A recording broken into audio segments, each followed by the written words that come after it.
जीवन स्वर्ग बन जाए। हम धरती पर रहकर स्वर्ग की कल्पना करते रहते हैं, पर असल में तो स्वर्ग इस धरती पर ही है। बस जरूरत है तो उसे संवारने की।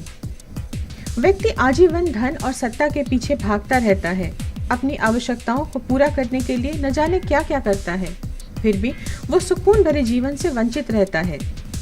वो ये भूल जाता है कि मनुष्य का जीवन धन और सत्ता का नाम नहीं है, बल्कि आशीर्वाद के मोतियों को एकत्र करने का नाम है। और ये तभी संभव है जब हम दूसरों को पीड़ा देने के बजाय उनकी पीड़ा को दूर करने की कोशिश करें। कुछ ऐसी बातें होती हैं जिन्हें अगर हम अपने जीवन में उतार लें तो मानव जीवन स्वर्ग बन जाएगा और एक सुकून भरा एहसास होगा। क्या आपने कभी सोचा है कि दूसरे मनुष्य से जैसा व्यवहार आप अपने लिए पसंद करते हैं, वैसा ही व्यवहार यदि आप दूसरों के साथ करें तो आपके जीवन में बदलाव आएगा? क्या खाते हैं इतना महत्वपूर्ण नहीं है जितना कि खाए हुए आहार को ठीक से पचाना। इसी प्रकार क्या कमाते हैं इससे अधिक महत्वपूर्ण है आपके पास अपनी आय को विवेक और बुद्धिमत्ता से खर्च करने का तरीका हो। दूसरों की बढ़ोतरी से अपनी तुलना करके दुखी मत होइए और ना ही व्यर्थ की प्रतिस्पर्धा में उतरकर होश खोइए। ईर्ष्या एवं दूसरों को सुखी देखकर दुखी होने का स्वभाव मानसिक तनाव और कई रोगों का कारण बनता है, जबकि दूसरों को सुखी देखकर आनंदित होने का मजा अपने आप में किसी स्वर्गिक सुख से कम नहीं है।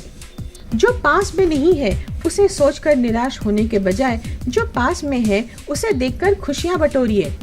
हमेशा सकारात्मक नजरिया अपनाएं, क्योंकि जैसी दृष्टि होगी वैसी ही सृष्टि नजर आएगी। इस संसार में सभी एक समान नहीं होते, यहाँ तक कि एक ही माँ के कोख से जन्म लेने वाले बच्चों का भी अपना अपना एक अलग व्यक्तित्व होता है। कहा जाता है कि जैसा जो कर्म करता है वैसा ही उसे फल मिलता है। फिर तो अच्छे कर्मों के द्वारा इस जीवन और अगले जीवन को संवारना आपके हाथ में है। सादा जीवन, उच्च विचार की भावना अपनाने से आत्मा चमकती है। सम्मान तो व्यक्ति और उसके चरित्र को दिया जाता है, न कि उसके वस्त्र आभूषण को। कहते हैं कि चाह घटाने से चिंताओं से आजादी मिलती है। तभी तो किसी ने सच ही कहा है, चाह गई चिंता मिटी, मनुआ बेपरवाह। हमको कुछ नहीं चाहिए, हम हैं शहंशाह। हमें अपने पुरखों से विरासत में बहुत सी चीजें मिले हैं जिसे हमारे सिर सदैव ऊंचा रहा। विरासत की रक्षा करना और उन्हें जीवन में उतारना हमारा कर्तव्य है। ये बात हम पीढ़ी दर पीढ़ी सुनते आए हैं कि माँ बाप के साथ ही बच्चों के लिए स्वर्ग होता है। अगर हम अपने माँ बाप का आदर करेंगे तो हमारे बच्चे भी हमारा आदर करना सीख जाएंगे। एक दूसरे को समझने की भावना और परस्पर तालमेल रखने से कई जिंदगी संवर जाती है। जीवन वास्तव में आनंददायक बन जाता है। हमें अनेक इच्छाओं की पूर्ति के पीछे भागने की जरूरत नहीं है, बल्कि जीवन में संतोष और अच्छे गुणों को अपनाने की आवश्यकता है। सच्चा धर्म कोई दिखावे की चीज नहीं, बल्कि त्याग भावना द्वारा दिन दुखियों के आंसू पोंछने और प्रेम भाव रखने का नाम है।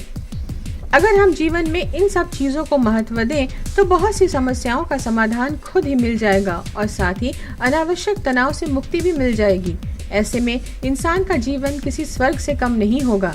जीवन को स्वर्ग बनाना तो मनुष्य के हाथों में ही है।